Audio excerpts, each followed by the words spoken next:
Hello, আসসালামু আলাইকুম রহমতুল্লাহ। আশা করি সবাই ভালো আছেন। আমি Nasir Ahmed Nobel, managing partner 7 accounting and advisory service. তো আজকে আমি এখন থেকে একটা প্লেলিস্ট শুরু করব, যে প্লেলিস্ট গুলোতে আমি এফআই এর বিভিন্ন পেপারের বিভিন্ন ইম্পর্টেন্ট যে টপিক গুলো আছে সেগুলো কভার আপ করার চেষ্টা করব, এবং সেগুলোকে আমি ল্যাবরেটরি এক্সপ্লেন করার চেষ্টা করব যাতে স্টুডেন্টরা সহজে বুঝতে পারে। তো আজকে প্রথমে যে পেপার দিয়ে শুরু করবো সেটি হচ্ছে FA1, এবং এর সবচেয়ে বেশি ইম্পর্টেন্ট একটা টপিক যেটা হচ্ছে অ্যাকাউন্টিং ইকুয়েশন, যেটা আসলে প্রত্যেকটা স্টুডেন্টদের মানে ক্লিয়ার কাট একটা আইডিয়া থাকা এবং এটা সম্পর্কে খুব বেস ধারণা থাকা খুব বেশি ইম্পর্টেন্ট। কারণ এটার উপর বেসিস করেই কিন্তু আপনার সামনে যে জার্নি এসএসসি এর সেটা অনেকখানি ডিপেন্ড করে সেটা বুঝা না বুঝার উপরে। তো আমি আমার স্ক্রিনটা শেয়ার করছি, আমি চেষ্টা করবো আজকে আপনাদেরকে এই টপিকটা ক্লিয়ার করার জন্য।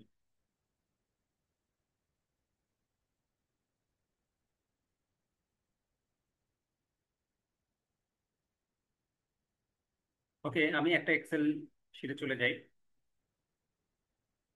ওকে, বেসিক আমাদের যে অ্যাকাউন্টিং ইকুয়েশন আছে সেটা হচ্ছে যে asset equal to equity and liability. তার মানে আমার যা অ্যাসেট থাকবে একটা ব্যবসার, তা আইদার ইকুইটি এবং লাইবিলিটি, এটার সমন্বয়ে আমার কি হবে, অ্যাসেটটা আসবে। স্বাভাবিকত বেসিক্যালি বিজনেসের যে কোনো ফান্ডিং আইদার দুই ওয়েতে হয়।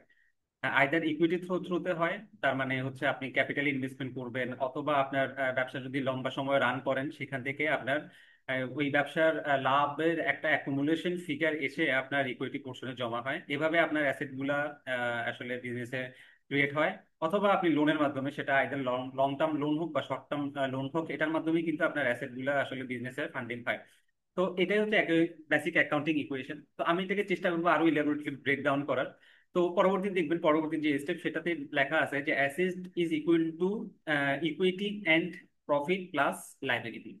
আমি একটু আগে যেটা বললাম যে ইকুইটি ছাড়াও, ক্যাপিটাল ছাড়াও বিজনেসের ফান্ডিং এর ওয়ান অফ দা ওয়ে হতে পারে যে আপনি প্রিভিয়াসলি যে ব্যবসা বাণিজ্য করে যে লাভটা করছেন সেই লাভটা আপনি রিটেন করছেন, রিটেন করে ব্যবসাতে আবার কি ইনভেস্টমেন্ট করছেন।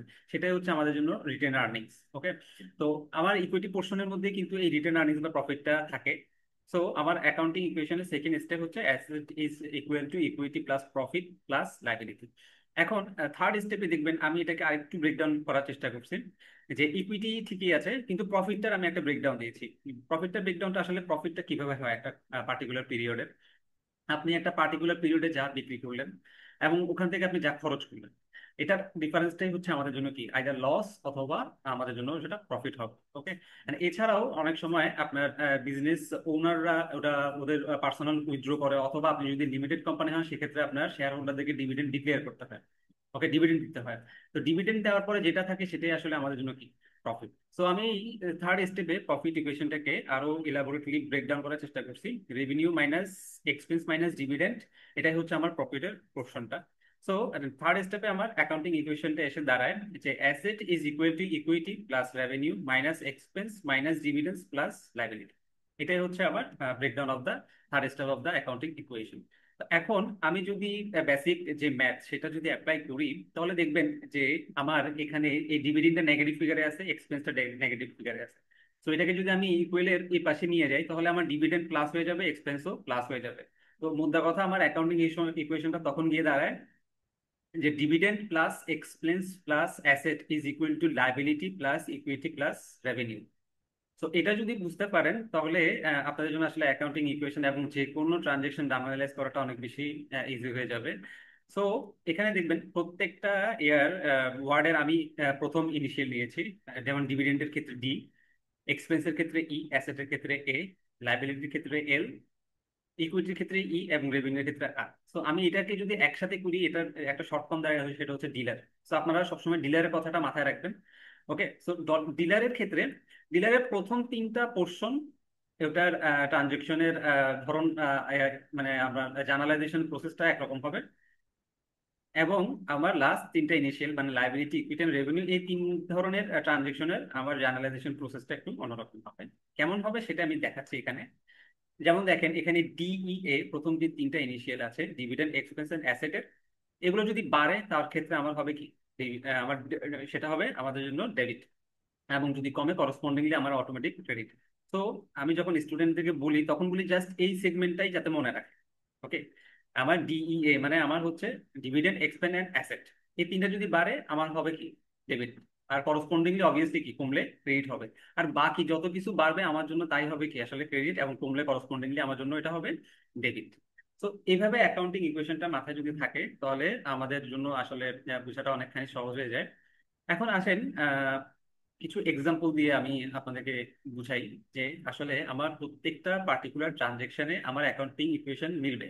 মানে আমার প্রত্যেকটা ট্রানজেকশনের পরে আমার asset is equal to equity plus liability, এই দুইটার ডিফারেন্স আমার অলওয়েজলি কি থাকবে, জিরো থাকবে।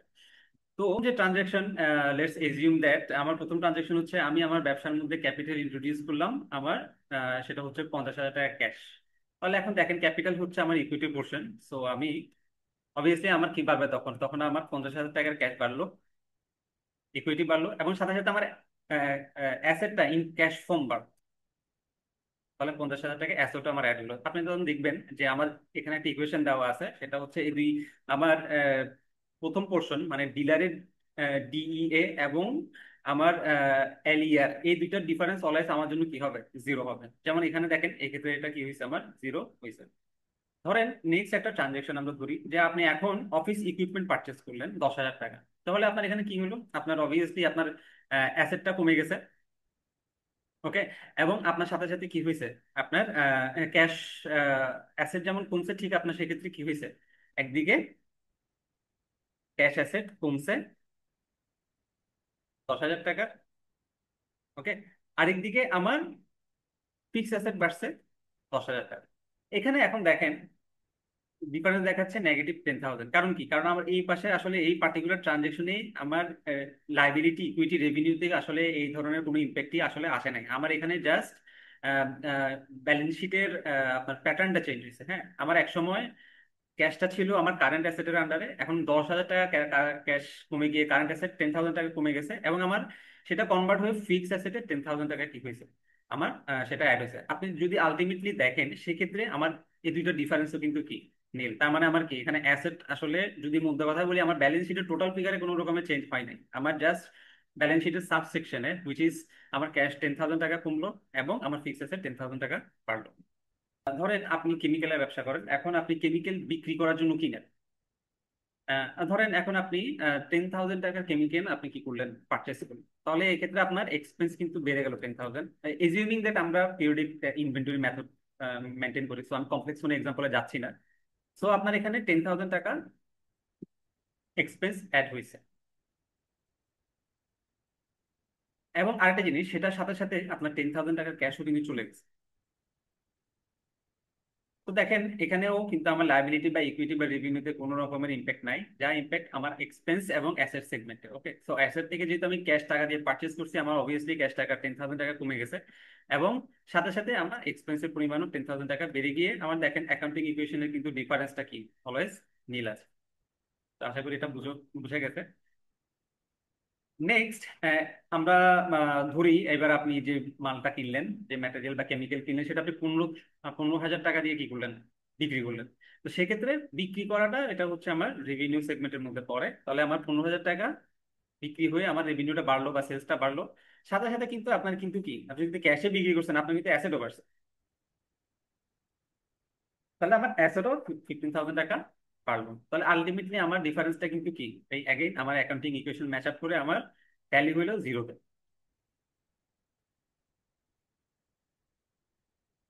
এবং লাস্ট একটা এক্সাম্পল, ধরেন এবার আপনি একটা লোন দিলেন, ব্যবসার খাতিরে আপনি 50,000 টাকার একটা কি লোন লোন দিয়েছেন।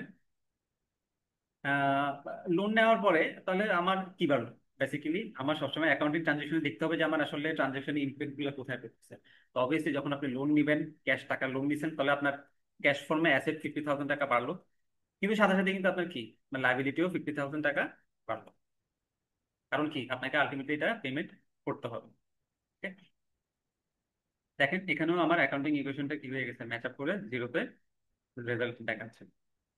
লাস্ট আরেকটা এক্সাম্পল আমি এখানে আসলে দিতে যাচ্ছি, সেটা হচ্ছে ধরেন এবার আপনি আরো 5,000 টাকার মাল বিক্রি করলেন বাকিতে। ওকে, তবে বাকিতে যদি বিক্রি করেন অবভিয়াসলি আমার বিক্রি মানে আমার কি বাড়তেছে, আমার রেভিনিউ বাড়তেছে। কিন্তু আমরা যখন এই 15,000 টাকার ক্যাশ সেলস দেখাইছি, তখন আমরা ক্যাশ ফর্মে অ্যাসেট দেখাইছি। কিন্তু এখন যেহেতু আমি বাকি দিয়ে বিক্রি করতেছি, আমার কিন্তু ক্যাশ অ্যাভেলেবেল না, যতক্ষণ না আমাকে আমার পার্টি ওই 5,000 টাকার পেমেন্টটা করতেছে।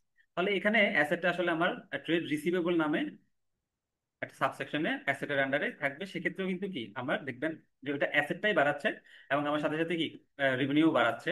কিন্তু অ্যাসেটটা সেক্ষেত্রে ক্যাশ ফর্মে না, যেহেতু আমি বাকি দিয়ে বিক্রি করতেছি, এটা আমার রিসিভেবল ফর্মে থাকবে এবং আলটিমেটলি আমার অ্যাকাউন্টিং ইকুয়েশন মিলে যাবে। তো এটাই হচ্ছে কথা, যে আসলে প্রত্যেকটা ট্রানজেকশনই আপনি অ্যাকাউন্টিং ইকুয়েশনের সবসময় কি করতে পারবেন, মানে asset is equal to equity plus liability, এটা সবসময় আপনি কি করতে পারবেন, মিলাতে পারবেন। মানে দুইটার ক্ষেত্রে ব্যালেন্সের ডিফারেন্সটা জিরো হবে। ইভেন আমরা যখন ব্যালেন্স শিট করি আমাদেরও কিন্তু এটাই থাকে টার্গেট, যে আমাদের অ্যাসেটের যে টোটাল ফিগার সেটা যাতে আমার ইকুইটি এবং লাইবিলিটির ইকুইভ্যালেন্ট হয়, মানে দুইটার ডিফারেন্সটা আমার সবসময় কি দিতে হবে, জিরো হতে হবে। তো আশা করি আপনাদের জন্য এটা অনেক হেল্পফুল একটা ভিডিও। ইনশাল্লাহ আমি পরবর্তীতে আরো কিছু ইম্পর্টেন্ট টপিক নিয়ে আসবো FA1 এর, যেগুলো আসলে অনেক কমপ্লেক্স, এবং আমি এগুলো চেষ্টা করব এই টাইপসের প্রেজেন্টেশনের মাধ্যমে আপনাদের কাছে খুব সহজলভ্য করে তুলে তুলতে। তো ততক্ষণ আমাদের একটা অ্যাকাউন্টিং কোর্স অলরেডি রানিং, সেটাতে আমরা এক্সেলে কিভাবে বুক কিপিং করা হয়, কিভাবে অ্যাকাউন্টস প্রিপারেশন করা হয়, হুইচ মিনস কিভাবে balance sheet, income statement, cash flow, note to the accounts, changes in equity, সকল রকমের ফাইন্যান্সিয়াল স্টেটমেন্ট কিভাবে আমরা একটা কোম্পানির জন্য করে থাকি, আমরা আমাদের রিয়েল লাইফ ক্লায়েন্টের ডাটার মাধ্যমে আমরা কিছু ডাটাবেস প্রিপেয়ার করে আমরা এগুলো স্টুডেন্টদেরকে প্র্যাকটিক্যাল এক্সপিরিয়েন্স দেওয়ার চেষ্টা করছি কোর্সের মাধ্যমে। এবং সাথে সাথে আমাদের ক্লাউড অ্যাকাউন্টিং সফটওয়্যার যেমন কুইকবুক এবং জেরোরও ইউকে প্রজেক্ট থাকবে এই কোর্সটার মধ্যে, যাতে ইন্টারন্যাশনাল ক্লায়েন্টগুলো যদিও আসে আপনারা ডিল করতে পারেন কিভাবে ওরা বুক কিপিং করে এবং বিভিন্ন সফটওয়্যার কিভাবে অপারেট করে, সেটা আপনারা যাতে জানতে পারেন।